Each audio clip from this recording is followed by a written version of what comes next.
Hello, everybody, for the third time today. Yay! Hope you're well and having a wonderful Wednesday. We sure are. And I mean, as is usual, hope you're well and having a. Are we having some? Okay, we're having some sound issues there. Brice has muted herself. What's happening now? You see, I had gone to your page and hit notify me when the show comes on, accidentally not realize that I'm in the show. So it's just Mercury retrograde. No big deal. Nothing to see here. Just Mercury retrograde. Well, it's exactly you and I were sitting talking, and of course the next thing it's 6:20. We're supposed to get on at 10 past the latest. So we were sitting having a chinwag, yeah. So that's why we're on late. Hello, everybody. So good to see you all. Silver Linings, Misty May, Charmaine, Carol, Deplorable Daughter. I like your name. I'm also a deplorable daughter, I think. If you have to ask my siblings, they'll tell you the same thing. And Karen, really good to see you guys again. And yes, we've been chatting and we've been researching and listening up a storm on this bloody flippin' Chad Daybell and Lori Vallow case. I mean, how crazy to see what's going on in the world right now. And I was just listening earlier on to the one girl, Lauren, she and Dr. John, husband and wife team, I know from True Crime or something like that. Crime, yeah. And you actually sent me that link, and she was saying that she happened to walk into the courtroom and she was one of the first one going, and he was already there. And she like literally stood in front of him and they were like looking at each other. And then, of course, the jury selection has just been made and the way he was looking at the jurors. And it's so crazy to think about. These are the people that decide whether he lives or dies. I mean, that must be such a mind fuck. Yeah, well, I mean, think about it. He decided for 3 other people in this case whether they lived or died. He was the jury, the judge, and the executioner. Well, not the. We'll get into that, but I want to shout out EDS Queen Lorene. I saw your comment. She's the one we were talking about you off air. She's an ex-Mormon, and so I asked her if she would contribute because I am obsessed. Before this case even started, I'm like, I will listen to like Mormon podcast. I find the Mormon faith wild, like not really a good way, but like wild. And I mean, so carry on. I know a lot about the Mormon faith, but of course it's different coming from somebody who did not grow up Mormon or has never tried to be Mormon. Yeah. I just am freaking fascinated by this. And I think too, like growing up in a normal, like mainstream Christian Presbyterian, I know the background of Mormonism, which is the Bible. But then you've got, like I told you, Shanti, correct me if I'm wrong, but you didn't know there was an actual like Book of Mormon, like a third testament. I had no idea about that. The thing is, I've always known that, and I can't remember from where it comes, that the Mormons were a little bit weird, or I know, as far as I know, they always had like lots of wives. And that was, I know my friend from Johannesburg many years ago moved to Utah, and she actually still lives in Salt Lake City. And I was like, God, you be careful, Mark's going to get himself a few wives there. You know, that was like the kind of understanding that I've had about the Mormon church. So I've never really, up until in recent months, I must say, when, you know, well, I'm going to say even more than recent months, because since I've been doing the show, and when Jesse said right in the beginning that the Mormon church forms one pillar of the Illuminati, and I was like, huh?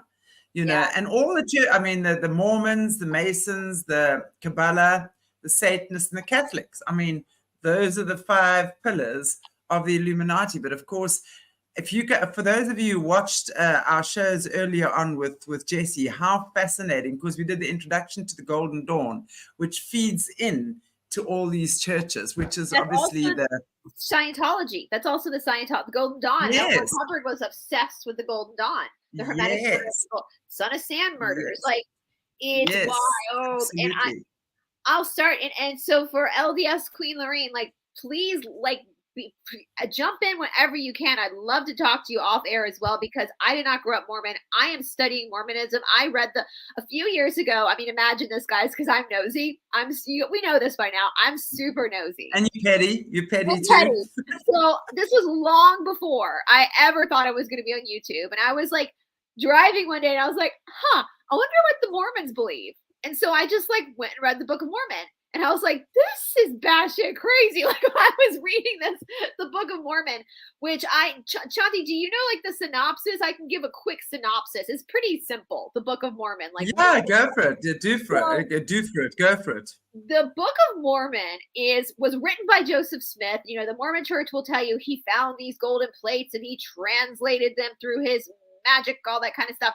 No, guys. He literally wrote, and there's archaeological evidence, there's DNA evidence, all this kind of stuff to debunk the Book of Mormon. But it's a trip, you guys. It's a great fan fiction. Yeah, because weren't they also declaring that there were artifacts and things to prove that the Book of Abraham? We'll talk about that. But it turns out not to. No, and they have the Doctrines and Covenants. There's other books as well.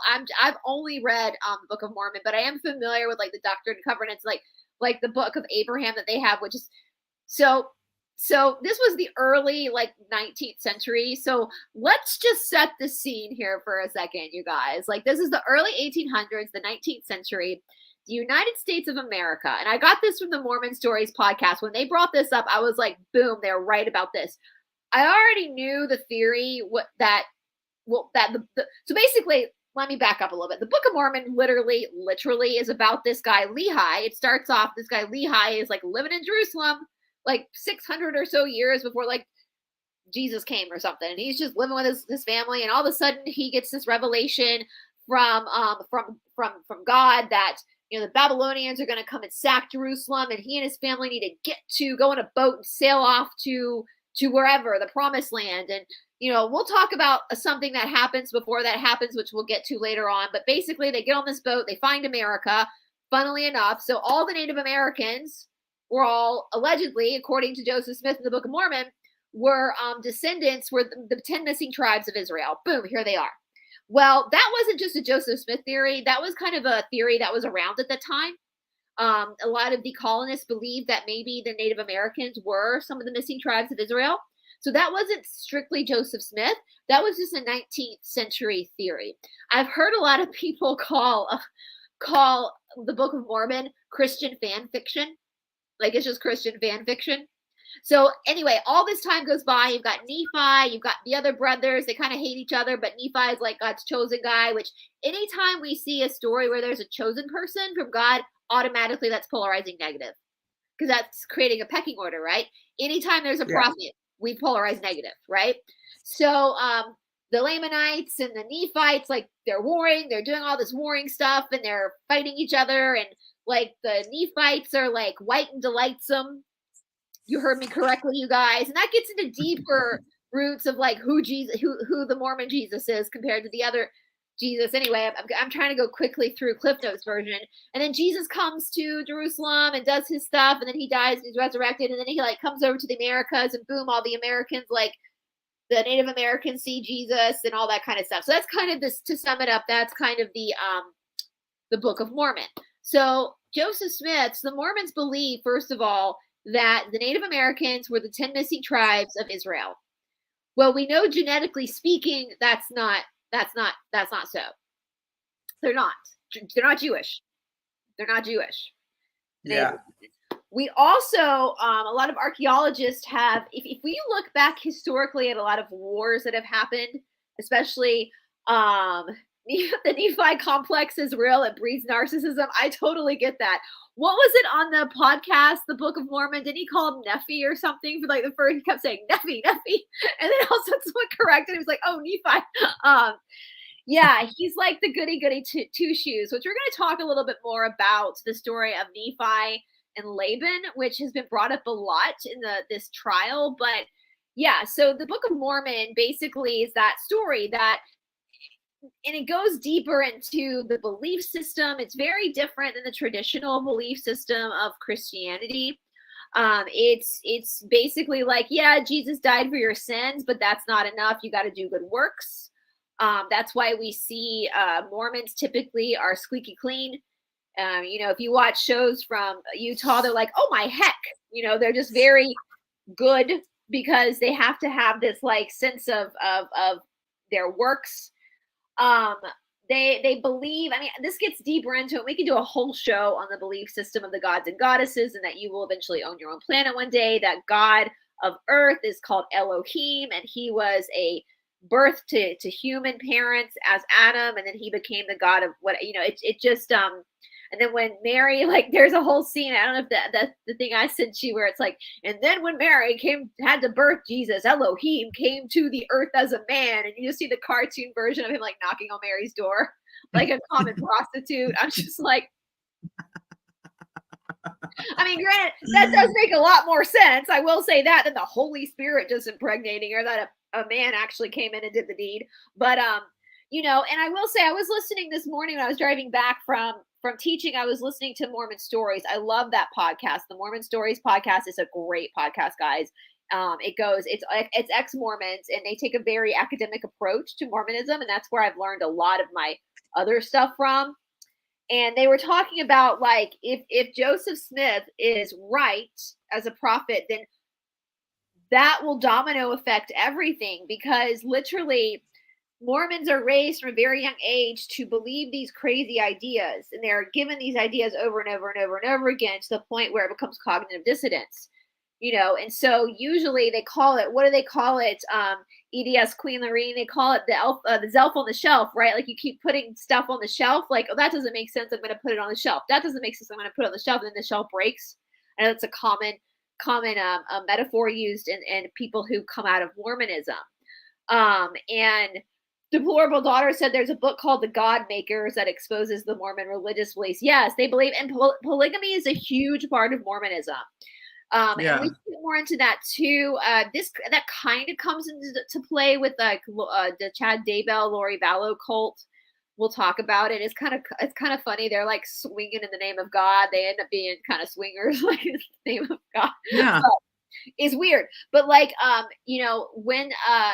when Joseph Smith had his revelation about polygamy, he was literally having affairs with these young girls. And when I say young girls, he was like in his late or mid to late 30s. And these girls were like 14, 15 years old, which, people will excuse it now as, oh, that's how it was back then. But Mormon Stories, along with other people, have disproven that. Back in the 19th century, at the time of Joseph Smith, the average age for a woman to get married was 22. The average age for a man to get married was 24. So like a 38-year-old boinking a 14-year-old was still considered pedophilia back then. And he basically got caught having these affairs. And so, like any good cult leader, he just said, it's a revelation from God. Yeah, that's what they all do. That's exactly what Jody Hildebrand did, and Ruby Frankie with their pen papers. Yes, and yes. Exactly what this chubby guy, what's his name? Chad, yeah. Oh, and that's one thing I learned from the Mormon Stories podcast. And EDS Queen Lorraine said that Mormon Stories podcast helped me deconstruct after being out for almost 15 years. Dr. John Dehlin, I think I have so much respect for him. He's got, and they do long format stuff. Charmaine, I just want to tell you, I was adamant when I was a kid, I'm marrying Jimmy Osmond. Jimmy Osmond was my hero. I loved him. He was my age, and I was going to America to marry Jimmy Osmond. You were going to be like the 10th wife, Shanti. And who was it saying the other day? Who was it saying? It was the awesome Lynn Monet, and she was saying that the Osmonds, basically, obviously being Mormons as well, they were also trafficked through the system, but were pretty much a magnet for people to follow them into the church, and it was the fastest growing church for a long time. The fastest growing church. Yeah. They have that squeaky clean, that's that Mormon persona. Well, okay, so, So Joseph Smith, and there's this huge story about it, and I think EDS Queen Lorraine probably can go even into more detail about this, where Emma Smith, and I have a lot of empathy for Emma Smith, Joseph's wife, and again, we'll do a deep dive into Joseph Smith, but basically, when she found out that he was like marrying these other women and becoming a polygamist, she, like any woman, was like, oh, hell no. And he made this big deal that if she secretly married them. If she didn't accept it, she was going to be smitten down with God was going to like kill her. And then there's a story there, all the journals of all the wives of Joseph Smith, a lot of them are available. And Mormon Stories podcast actually goes through some. It is heartbreaking to read these girls' journals. A lot of manipulation with these with these journals, where some girls did not want to marry. I mean, if you're 14, 15 years old, to me 38 is young, but to a 14, 15-year-old, that's an old dude. That's an old dude. He's wrinkly. Yeah, and that's not the ball sack you want to be seen every night, right? When you're 14 years old, yeah. So he's manipulating these girls, and then a lot of the girls are resistant. They don't want to do it. And so in one story, he literally tells the girl that if she doesn't agree to marry him, God's going to kill him. That's coercion. That's coercion. And God's not going to do that. Like, this is disgusting. And this is what, and I know in EDS, not LDS. She's not LDS anymore. EDS.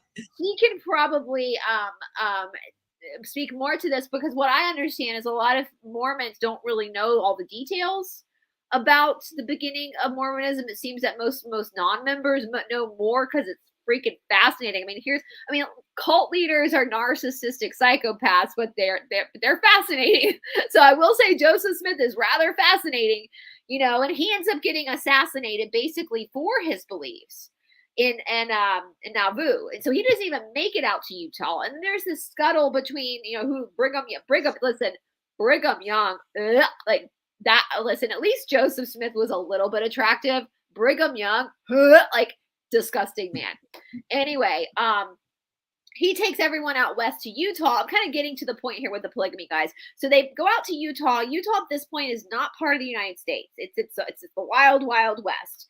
And then all of a sudden, I think it's 1892, they have this new decree that polygamy no longer is a good thing.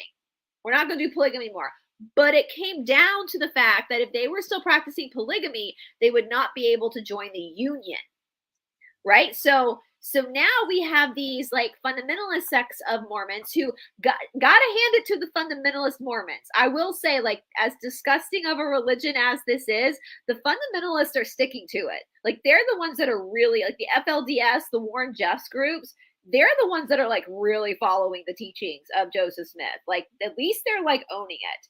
And so they'll have many wives, but they'll have like one wife they're married to, and the rest are just like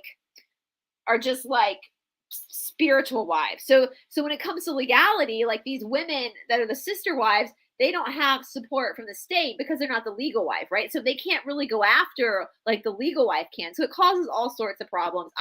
It's funny to me because in the missing books of the Bible, polygamy is the one marital relationship that Yahshua, Jesus, speaks poorly about. That is the one relationship Jesus is like, do not do polygamy. It is not correct. It is awful. So anyway, yeah. So, and that's another good thing. So EDS Queen Lorraine said, but when my dad died, one of the first things my mom said is that she hopes he doesn't find a new wife before she gets there. So in mainstream Mormonism, even though mainstream doesn't practice polygamy here on earth, they still very much believe that it will be practiced in the afterlife. Can you imagine being a sister wife? Because the men are getting their own planets. They're going to be gods of their planets, and they're going to have this entourage of women who are just going to be birthing babies for Earth. I mean, I don't want to share. Listen, I know some nights I'm not in the mood. I get that. But I don't want to share. Unless the sister wife is just going to come in and do laundry, that's cool. But I think that's called a maid. I don't think that's called a sister wife. So it's and the name Mormon comes from the Book of Mormon. There is literally a Book of Mormon in Mormon. And correct me if I'm wrong, because it's been a while since I've read it. Wasn't Lorraine or any of our ex-Mormons, Angela was an ex-Mormon. wasn't Mormon the last of the Nephites? Am I correct in saying that? It's been a while since I've read the Book of Mormon. So that's where they get their name Mormon from, which I know you have more information on that. We can get to that later when we really break down the religion. But I wanted to kind of, so we're looking at Chad and Lori, just if you have a vague idea of what's going on. Moroni, that's it, Angela, Moroni. Apparently Lori Vallow was one of Moroni's wives in a past life. So, you know, that makes sense. Wasn't he Moroni or something? Wasn't Chad Daybell? Moroni was there when they like got, because that's another thing you can do too. And this is a big like selling point for the Mormon church. It sounds horrific to me, though. No offense to my boyfriend, but they not only, you know, when we get married in the like mainstream world, not just Christian, but like secular world, we say what? Till death do us part. Till death do us part. But in the Mormon world, you can go a step further, right? So Mormon was the father of the last guy, Moroni. That's it. So in the Mormon world, you can go and get sealed, which means that you are eternally stuck with your husband, like forever, and all his other wives. I love my boyfriend, but that's a big commitment. I always laughed, like in my more wilder days, I always said I would never do speed because being up for 4 days is just too much of a commitment for me. Like, that's just too much of a commitment, being up for 4 days. If I don't want to commit to being up for 4 days, I don't want to commit for forever, like ever and ever and ever, and eternity for always. You know, and the thing is in the missing books of the Bible, as well as I believe in the actual Bible, Yahshua says that we don't have marriages in the afterlife. We're not, that's not something that's done. That's something that we experience here in this existence. So there's a lot of just, Charmaine, a lot of manipulation. And I know in our former ex, and I thank you guys. I'm so glad that we have some ex-Mormons in the chat, because for years now, people have asked me to talk about Mormonism on my channel, and I've always felt like bad doing it because I didn't grow up a Mormon. So I'm really grateful that we got our friends in the chat talking about this. But from what I understand, now you guys know how I feel about the King James Bible. I think that's just nothing but manipulation as well, right? Like, that's nothing but King James telling the story, right?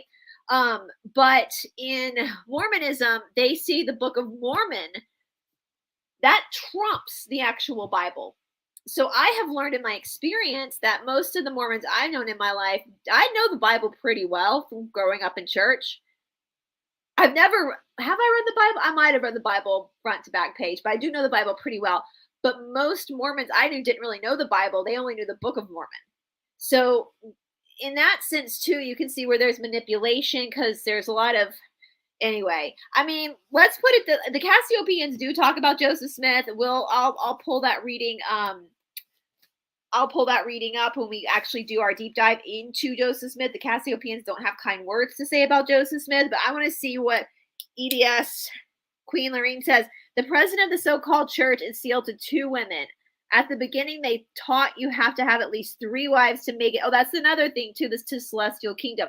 So growing up in mainstream Christianity, we were taught what? There's a heaven and there's a hell. That's it.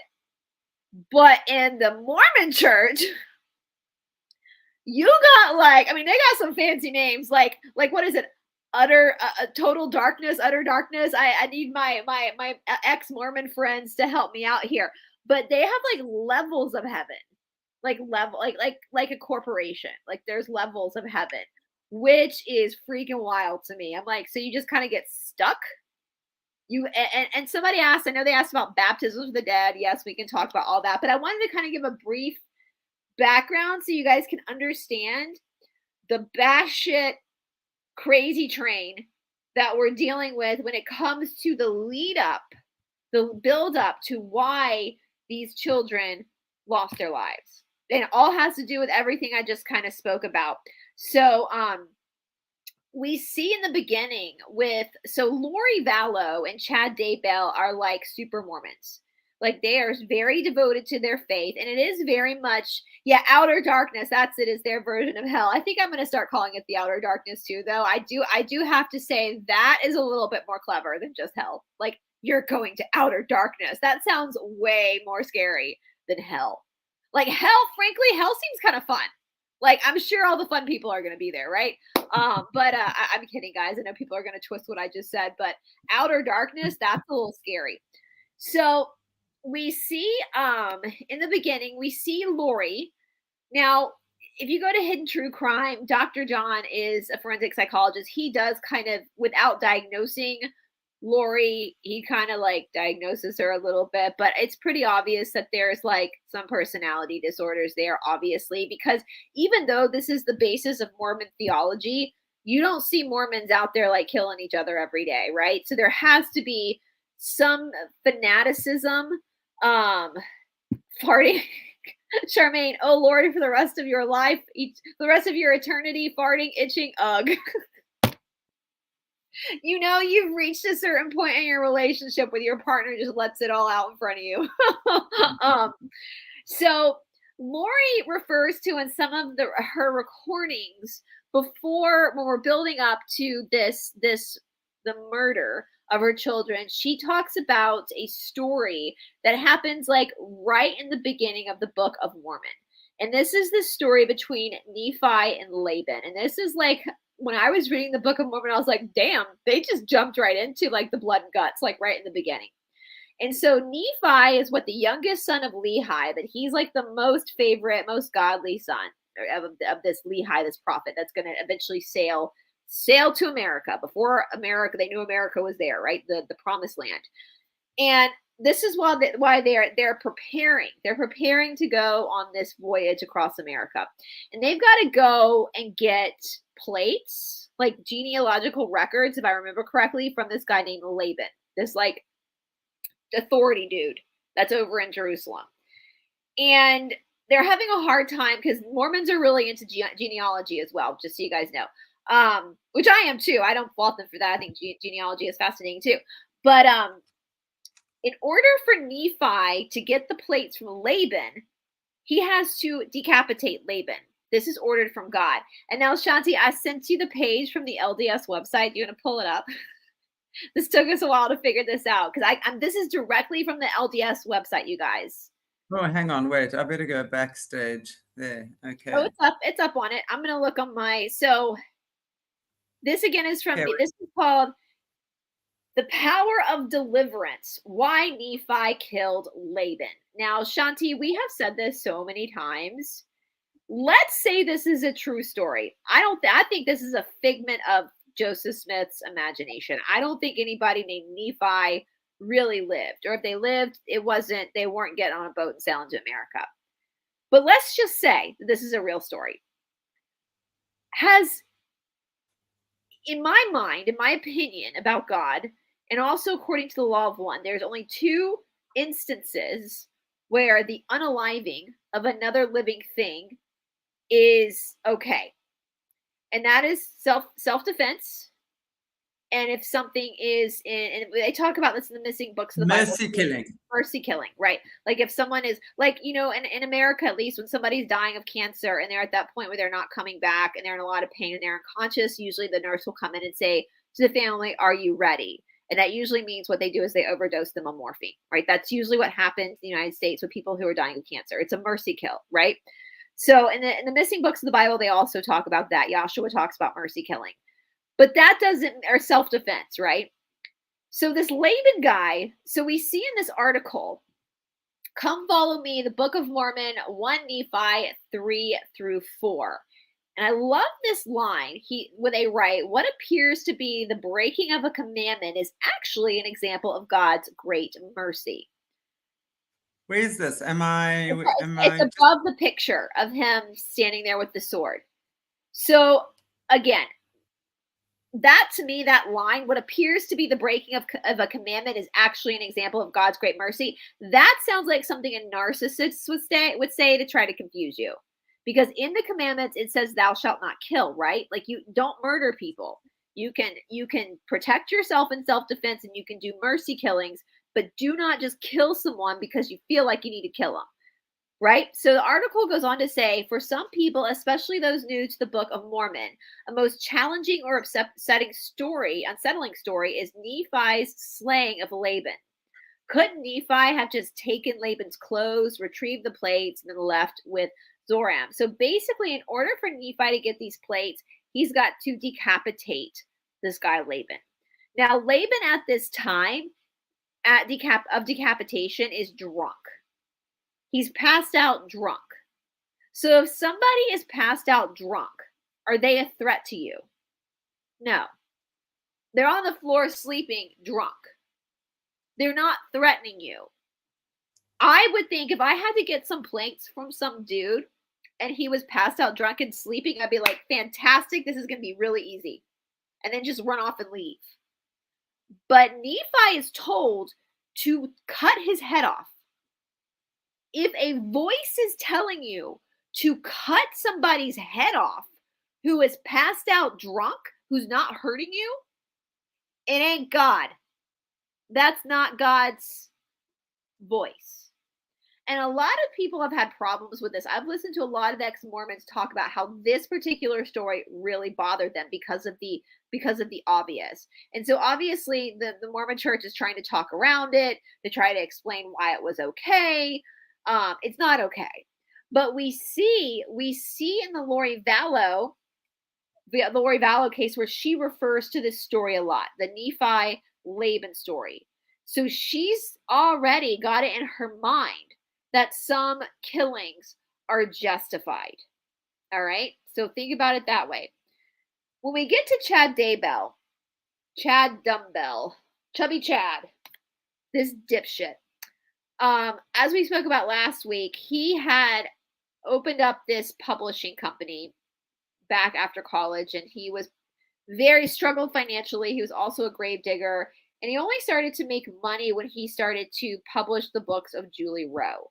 Now, I'm a little scared of Julie Rowe because, in my opinion, Julie Rowe is a little violent. She's very unstable, in my opinion. But Julie Rowe kind of started this little subcult, in my opinion. Julie Rowe is a Mormon. I think she's been excommunicated from the church, to be honest with you. But she had this so-called near-death experience. Now, this whole group starts like talking about these near-death experiences. Now, her near-death experiences are really elaborate. And I've talked about my grandfather's near-death experiences. And all the near-death experiences that I've researched from people who legitimately had a near-death experience are nothing like these dipshits. Now, Heather Daybell, Chad's sister-in-law, in her interview with the True Hidden Crime podcast, she says, because Chad Daybell goes on to say that, wait a minute, hold the phone, he's had 2 near-death experiences too. No, he didn't. Heather, his sister-in-law, believes that what he experienced was an adrenaline rush, that he did not experience a near-death experience. So these people are claiming that now that they've had this near-death experience, they can see beyond the veil. They know. And the funny thing is, especially Julie Rowe, they keep making these fucking predictions that never come true. So they're not prophets, but they're labeling themselves as prophets. And guys, so more the Latter Day Church. This is a church based around the end times, the Latter Day Saints. It's in the title. It's a death cult, basically. That's what the Latter Day Saints are. Christianity is also a death cult too, but it's a little bit more obvious with the Latter Day Saints. It is literally a death cult, and it is the world cult, right? So Chad keeps saying, now Chad's starting to get like popular. He's starting to get a little famous in this subculture of LDS. They're all reading this book, Visions of Glory, which another guy wrote about his near-death experience, and all of a sudden he talks to Jesus, and he knows it's a pissing contest. I know Jesus loves me more than you. I know better than you. I'm the goddess. I'm the high priestess. It's a freaking pissing contest is what it is. So Chad's books are selling like hotcakes. People are believing his, drama-filled story of and I'm kind of skimming over some details, but he believes, you guys, just like the Mormons and the ex-Mormons in the group, correct me if I'm wrong, don't the Mormon church believe like the Garden of Eden was in like Missouri or something? Like they have specific places or somewhere in the Midwest. Well, Chad believed that at the end of times, like everybody was going to be convening in Rexburg, Idaho. So this is how we make it to Idaho, guys. This is how Idaho played. Poor Idaho, Idaho. Before this, all Idaho was known for. Yes, okay, Jackson County, Missouri. That's where they think the Garden of Eden is. So poor Idaho. Like Idaho is famous for potatoes until this and the College 4 murders, which aren't just happened as well. But before this, Idaho was just living its quiet little Idaho life, farming their potatoes, just really good people. And all of a sudden now they got this, now they got to deal with this. So, and Rexburg, I believe, is like 3 hours north of Salt Lake City. So it's pretty close to Salt Lake City. We know that Chad lived for a long time in the Springville, the same place that Ruby Frankie lived. Well, around this time, too, as Chad's like fame and popularity is building up, Mormons are big preppers. Correct me if I'm wrong, people in the chat. They, because they're Latter-day Saints, they're prepping for the end of times. They're prepping for the apocalypse. So we have these prepper communities. Sounds a lot like the disclosure community. We prep as well, that are waiting for this like apocalypse to happen. They have these people like Chad Daybell and Julie Rowe that claim to have this certain sacred knowledge because they had these near-death experiences. I don't think they had near-death experiences, and that's just my opinion, because what they explain happened to them is not what happens to most people, not what happened to my grandfather. And funnily enough, their story changes ever so slightly over the years, becomes more elaborate. My grandfather's story never changed, right? So anyway, they yeah, so Charmaine, yeah, I always had a hard time with Abraham sacrificing his son Isaac. Same here, girl. And when you read the missing books of the Bible, Abraham worshipped Moloch. They want to keep that out of the Bible. They don't want you to know he was a Moloch worshiper. So that type of stuff is also in the Bible as well, right? It's not just in the Mormon faith. You also have that in the Bible too, the human sacrificing, all that kind of stuff. So in the meantime, Lori is married to her 4th husband, and Lori, according to her family, always wanted to be special. Like she always wanted to be special. So she starts to get sucked into this like preparing of people, this prepper community. So she starts listening to these podcasts. She starts reading Chad Daybell's books, right? So she's like fangirling over Chad Daybell. Of course, they meet. Lori is drop dead gorgeous, or she was. Now she looks a little haggard, but prison will do that to you. And Chad's this like chubby kid from Utah that's got this woman that's a fan of his, right? So of course that's going to do something to your ego. Well, there's also something else. This group of Mormons believe that in reincarnation. I believe in reincarnation as well. I know Shanti does too. I know a lot of us believe reincarnation is legit. But here's my views on reincarnation. Yeah, we carry karma, we carry information from past lives, but the point of spirituality is to be here now, not there then. Like to process everything now in this consciousness, right?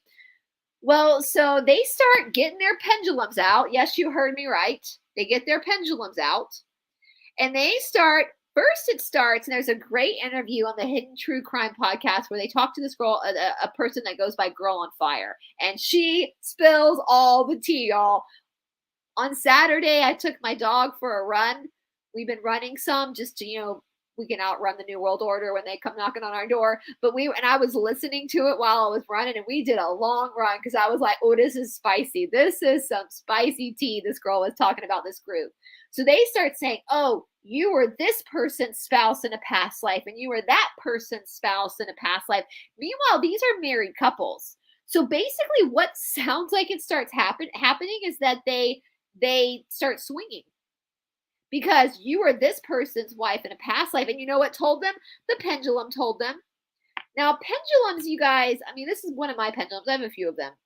Pendulums, out of all the divination tools out there, I trust a pendulum the least. Because a pendulum reads your energy.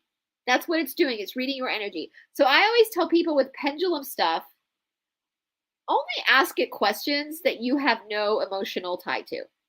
Like, do I need more vitamin C? I don't have any emotional tie as to whether I need more vitamin C or not, right? but my energy will know. It will tell me. So but I'm never going to use my pendulum to ask whether somebody is a good soul or a bad soul, because my pendulum cannot answer that, because my pendulum is reading my energy. So if I hate somebody and I want them to be a bad soul, guess what my pendulum's going to tell me? My pendulum's going to tell me they're a bad soul. It's not going to give me an unbiased opinion. All right. So this is what they're doing. As they were laughing on the True Hidden Crime podcast, and I think we've laughed about this before, Shantae, or maybe it's tomorrow. I've laughed. I think I've laughed with you about this. When people do past life, no one's ever just like the plumber, are they? They're always like Marie Antoinette, or Queen Elizabeth I. They're never like just the plumber, just the peasant. They're always some great. So they start like casting each other as these people from like the Book of Mormon, or like, these big people in history. Like none of them were never just like the peasant down the street. So that's interesting. So Chad and Lori start this affair. They start this affair, and they justify this affair because y'all, guess what? They were married in past lives. They've had like 7 lives together. It's cool. They were already married. So it's totally fine that they're cheating on their spouses now. That's their justification. And she's a goddess. Duh, y'all. She's a goddess. She's better than you. You should know this. She's better than you. Chad's her sire. He's better than all y'all. Duh. And so they start this affair. Well, then they start this delusional thinking that they can decide with their pendulum, who is a dark soul and who is a light soul. So they quite ironic, don't you think, that that's an Alanis Morissette song. Sorry, I didn't mean to quote Alanis Morissette there. Isn't it ironic, don't you think, that all the people who were labeled dark souls, black souls, were people that stood in the way of Lori and Chad having sex? That's basically what it came down to. That people that their spouses, Charles Fallow, Lori's spouse, who she is now been taken to Arizona to stand trial for his murder. Tammy Daybell, who Lori's already been found guilty of Tammy, JJ, and Taylee. Chad is now standing trial for Tammy's murder, JJ's murder, and Taylee's murder. So the 2 spouses stood in the way of them being together. And the children. So Chad has these grown-ass children. Like, he doesn't have to worry about his children, but Lori's children are young. And not only that, but JJ, the youngest, is autistic. So he needs a lot of support and help. So he's standing in the way. So they have labeled these kids as zombies. They are too far. They can't come back. And by the power invested in them through the pendulum and God, they have the right to kill these people.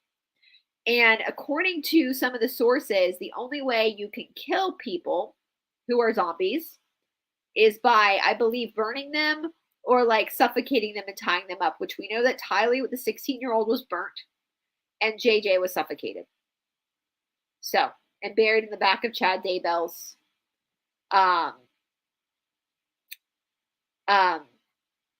backyard. Sorry, I was reading Angela. Yeah, it's kind of, yeah, the whole Jan 6 thing is way blown over.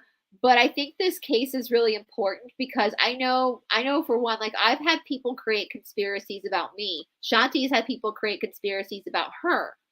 They're not true. Like, none of them are true. And I've had massive amounts of death threats. Like, I've had to go to the police. I had a very serious threat where the state's attorney is still, I'm waiting for criminal charges to be filed in Florida for somebody who started, it's the same stuff. It's the same. It's using pendulums. I don't like this person because this person triggered me because they said that they're missing books in the Bible. So therefore I'm going to label them a black soul, or I'm going to label them Illuminati. And therefore we have the right to go and kill them. Like, that's basically, I had to sit there and look through all these Telegram chat groups that were talking about how to kill me, where to hang me, who was going to kidnap my dog. It's horrifying. It's horrifying. And none of the allegations they threw against me were true. nor were they founded on, divination is fun. Spirituality, channeling, no one can get weird like us Aquarians. Like, I love the weird stuff. But when it comes to life or death situations, you got to be grounded. You got to look at facts. You can't just go on your emotion, because your emotions don't believe everything you hear or everything you believe. And so that is why I said to Shanti, we need to talk about this, because this affects us in the disclosure community. People are literally, how many people in the disclosure community right now are sitting on Telegram going, how many Mary Magdalenes are there on, have you noticed this, Shanti? There's like 5 Mary Magdalenes on Telegram. People, I'm the reincarnated Mary Magdalene.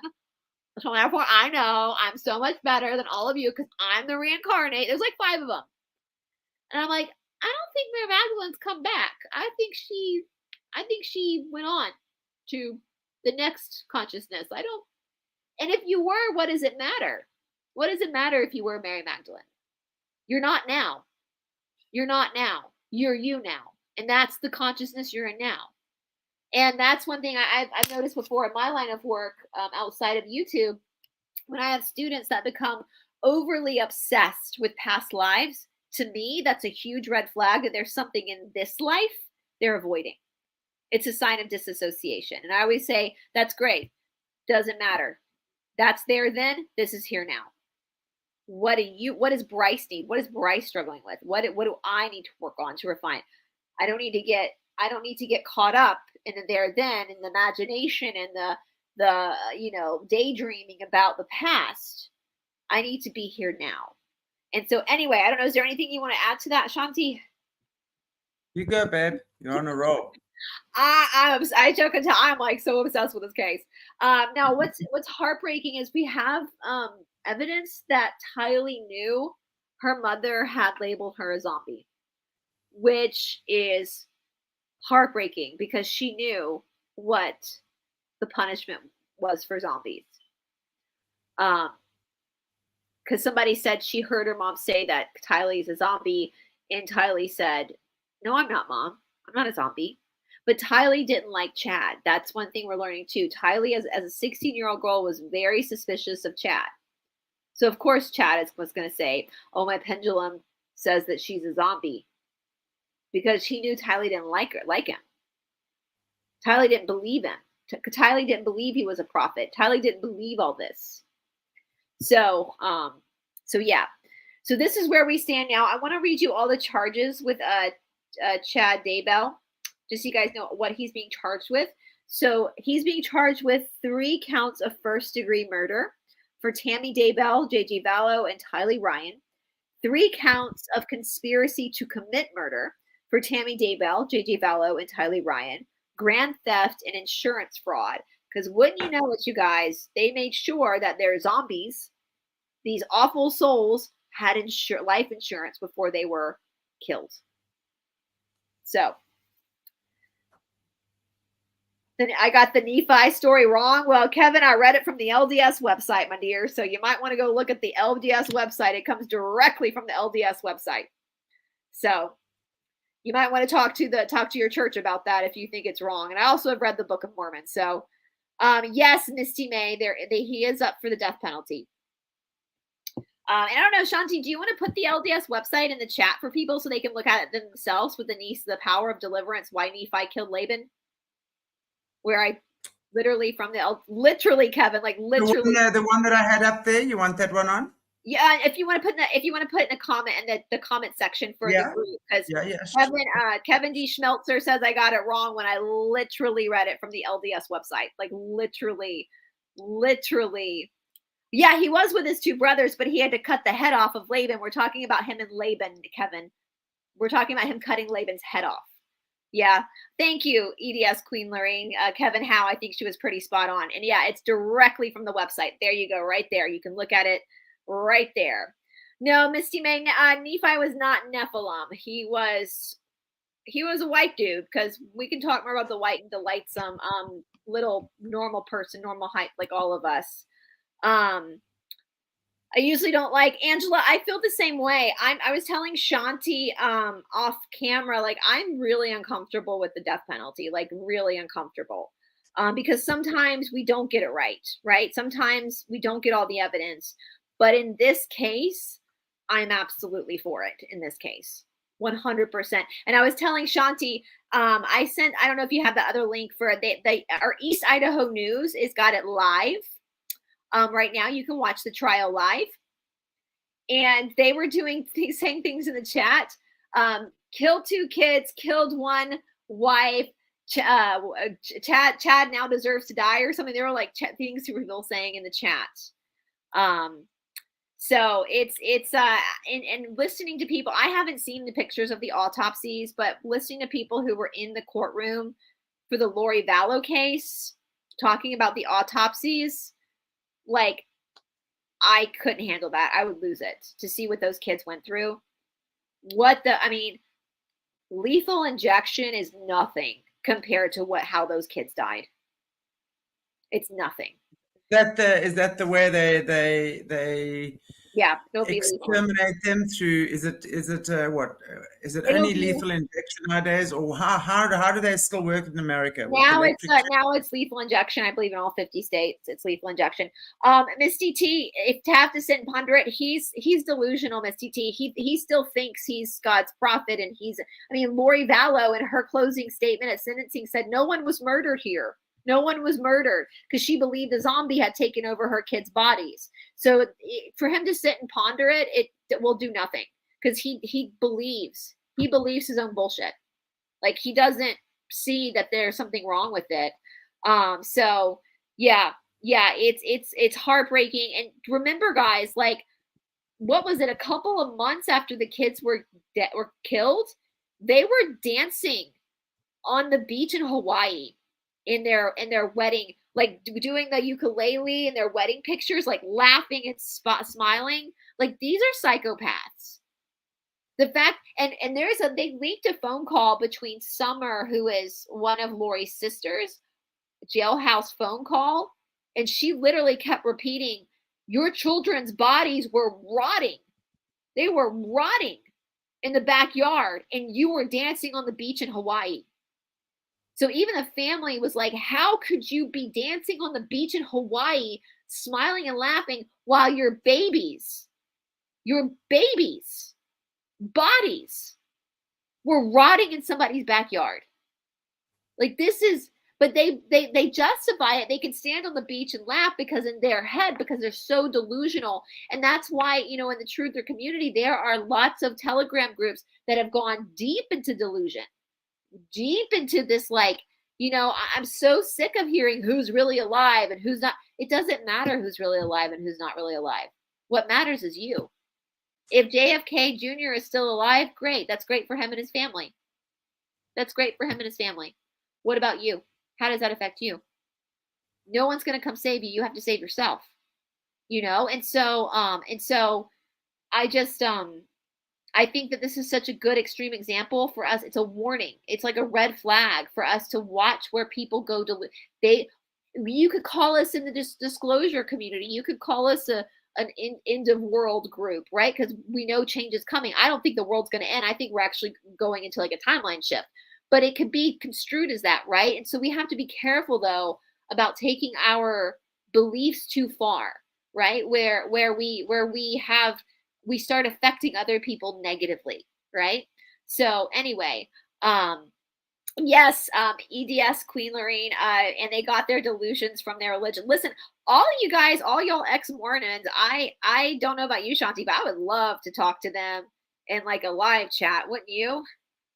Yeah, absolutely. I'm actually definitely, well, I'm planning on chatting to Jesse as well about the Mormon Church. In fact, we were talking about it on an earlier show today. And if those of you caught the show earlier on with Jesse, on the Golden Dawn, which is really the secret society that filters in to the churches, and they take on these it's so crazy when you're looking at these what do they call it, the emblems of the different states. I mean, in fact, she was actually speaking and how you actually read the symbolism on these things. It's absolutely fascinating, actually. So the Golden Dawn then feeds into these 5 pillars of the Illuminati, basically. So that's how it was all created. And the Mormon Church is one. Yeah, and as I said, I mean, I would definitely, I would like to speak to Asia Rain again. I'm going to try and arrange that because if those of you who haven't, I mention her a lot, but if you haven't watched my interview with her, she was trafficked through the Mormon Church and abused by 10 of the 12 top guys. I don't remember their names now. And then there's a name for them, and it's escaping me, but Angela or EDS, Queen Lorraine, if you guys, what's the name of the 12? Is it the quorum of the 12 that are kind of the top with the lead prophet? That's questions we need for our ex-members, because they would know this stuff way better than me. Yeah, and I think it's fascinating because, and then you of course have and there was another Mormon lady I interviewed as well, but she was very much part of the cover life of the churches, being taught all this pristine stuff. But when you know what you're looking for, and you know what's how they're actually operating nowadays, you can absolutely see the indoctrination. And the one thing about the Mormon Church as well, which I've also done quite a bit of research on, is they've got the highest at the moment. They've got an incredibly high the highest suicide rate. They own the most real estate all over the world. Lots of money. Yeah, and yet there's the most corruption there within the church, right? There's the most, highest percentage of corruption. There's a very high percentage of suicide, of child molestation, incest, all of these disgusting, nefarious, divorce, because when you're looking a lot, I mean, the church is supposed to bring couples together, right? But the Mormon Church, the thing is, if the woman wants to ascend, she can only do so through her husband. And if her husband is not playing ball or is not interested in becoming a god with his own planet, then the church encourages divorce. So there's a lot of divorces, in that sort of thing, because in the woman, then they can't ascend without the men, which is fascinating. It's actually, this is like a real true life crime drama. Yeah, it's wild. Like, it is literally, I mean, that's why I freaking even before doing my YouTube, Mormonism fascinated me so much. So, like, there is so much to this religion. It is so vastly different from like mainstream Christianity. Mainstream Christianity, even though I've got my issues with mainstream Christianity, it's boring compared to Mormonism. And thank you. Yes, EDS Queen Lorraine said the president and his 2 counselors are the 3, and then the quorum of the 12 are right under them. And so I will say there's one good thing to come out of, besides our friends. I will say, like, every Mormon I've ever known in my life has been just the most lovely, very lovely people. And just like when we do the deep dives into government systems, we understand that people have been manipulated and that people get grandfathered into culture, and there are a lot of really good people in the Mormon Church. I totally get that. Just like there are really good people in all these countries that have crappy governments, right? Yeah, there are, and I think, and then I know in another interview, I also interviewed another Mormon girl who really had, I mean, she's very well versed, but the racism in the church, like, if you've got a dark skin, you come from, I can't remember where now, but basically it's all about that. But she was very much, but I got to tell you, I don't actually believe that. I do believe she had some shenanigans going on for sure, in that church as well. But what I find very interesting with a lot of the Mormons that I know, that I've met as well, is that, and please, I'm not accusing anyone, I'm just saying the ones I've connected with and the ones I've spoken to, they often live double lives. I mean, sex is a big thing. And I don't know if it's because it's such a high percentage of sexual abuse in the Mormon Church, and a lot of, obviously, MK Ultra that goes along with it.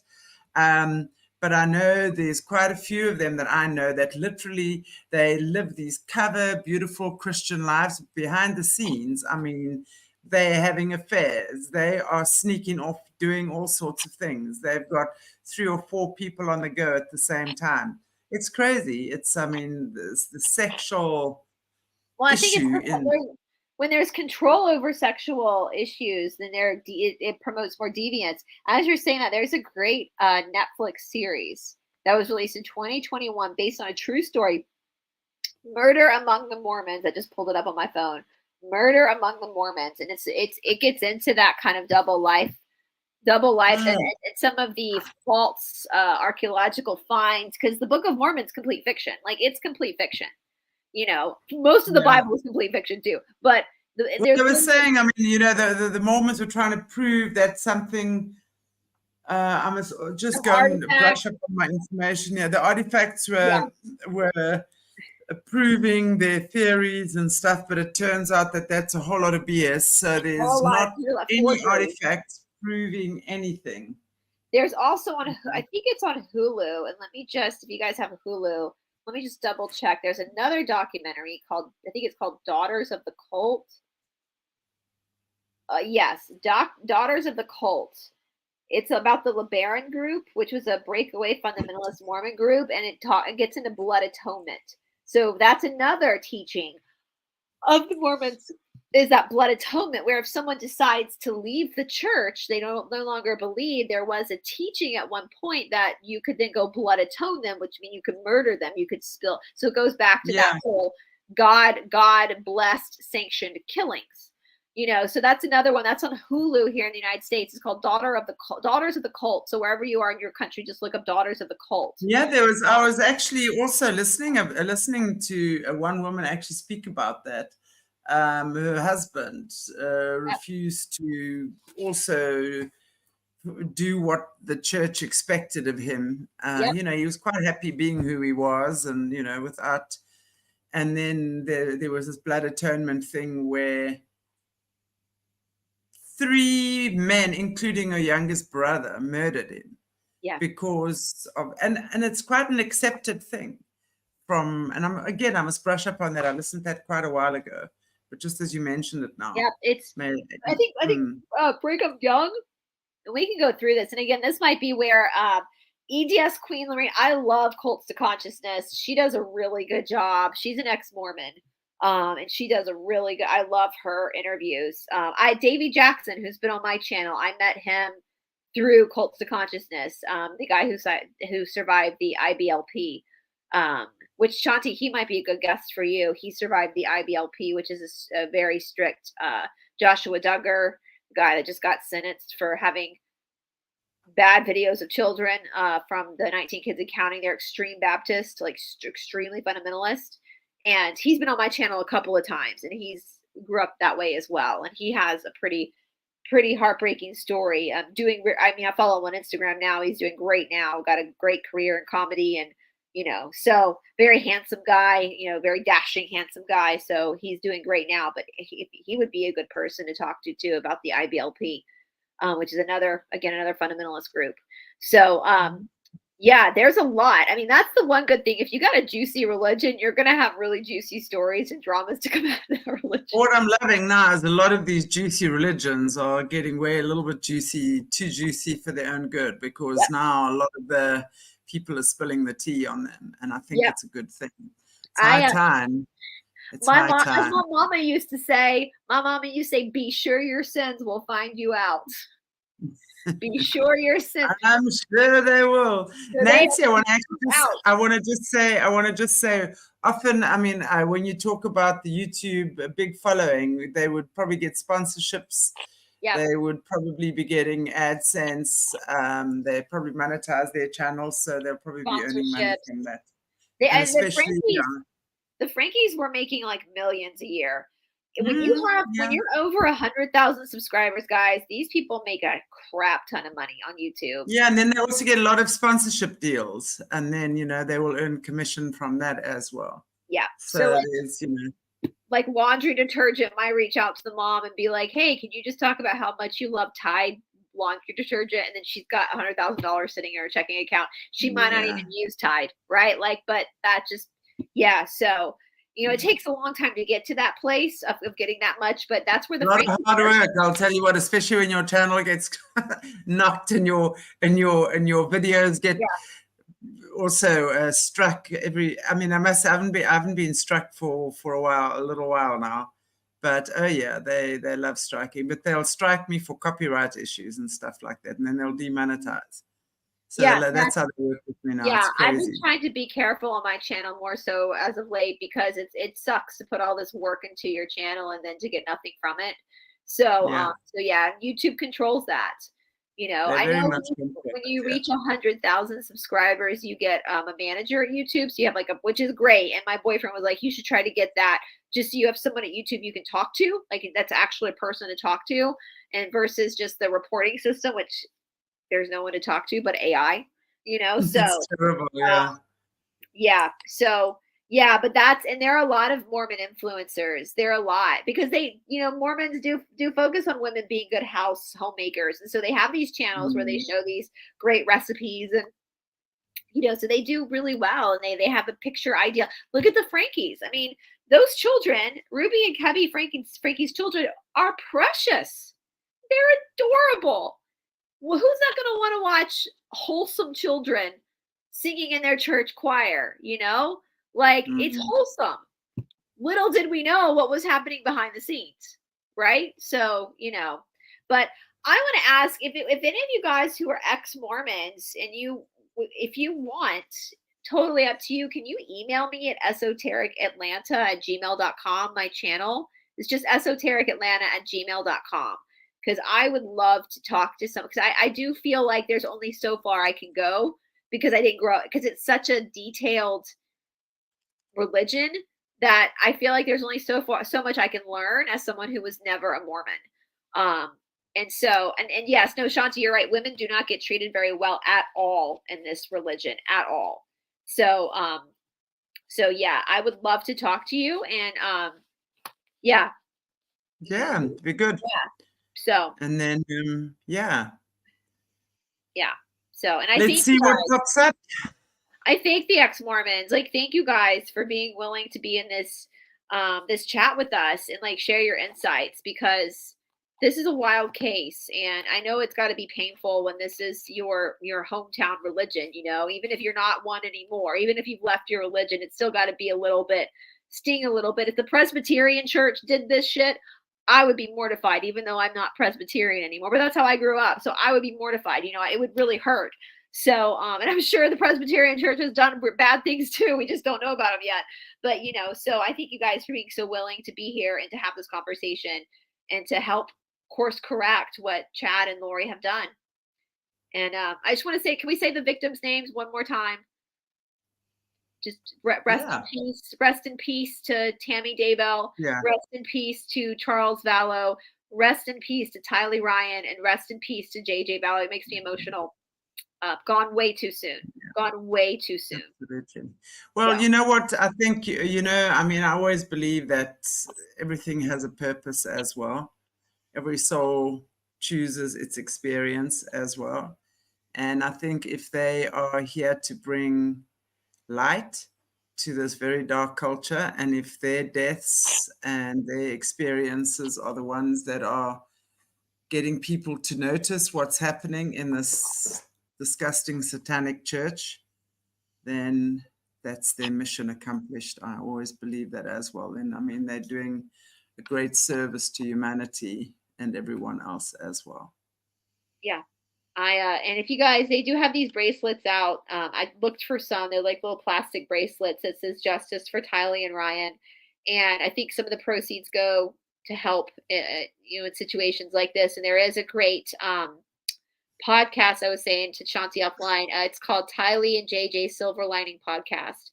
And it's Lori's brother and her uncle who are doing this podcast. So it's Taylee and JJ's uncle and great uncle, and it's called the Taylee and JJ Silver Linings Podcast. And you'll get a lot of information from them about the case and also other stuff going on, but it's in their memory of Taylee and JJ. Yeah, absolutely. And they should be remembered because they were just babies and they were innocent and did not deserve. No one deserves that. No. Okay. Well, in that case, I think we shall call it a day. We'll know more next week. We'll know as the trial keeps going. We'll have way more juicy drama to talk about next week. So. Well, if there's anyone as contact Brice, if any of you ladies or guys out there want to come on and let's chat about this, it would be great, actually. They're ex-Mormons, and if you have some interesting experiences, especially, it'd be great to hear what you looks like, ladies, but if there's men as well, have to say that it'd be cool. Absolutely, I second that. Cool. Okay, guys and gals, God bless you. Thank you so much. And what a wonderful time to be alive. Watch the case. Really. Keep up with it, you guys. Yeah, keep up with it. Yeah. It's nice, it's obviously, we're also just following from what we see, and there's a lot of different podcasters that are actually, and it's hard to keep up with each and every one of them and what they're saying, but the gist of it is still the same, right? But it's always nice, when we've all brought something to the table and to hear what you guys have to say about it as well. Yeah. Cool. Okay. Have a beautiful, beautiful, beautiful day to the rest of you. 7:30 in the evening, yeah? So I'm about to go, and Grandma's about to go and crawl into bed. It's cold, you can see. Look, it's winter's finally. Oh gosh, not that I'm happy about that. Well, I do. Yeah, what can I say? I'm just a summer baby. Okay, everybody, take care. We'll see you very, very soon. We'll see you tomorrow. What's tomorrow? Thursday. Yeah, on with Caleb tomorrow. So I'll catch you guys with Caleb. Have a beautiful, beautiful, beautiful day. Cherry buys.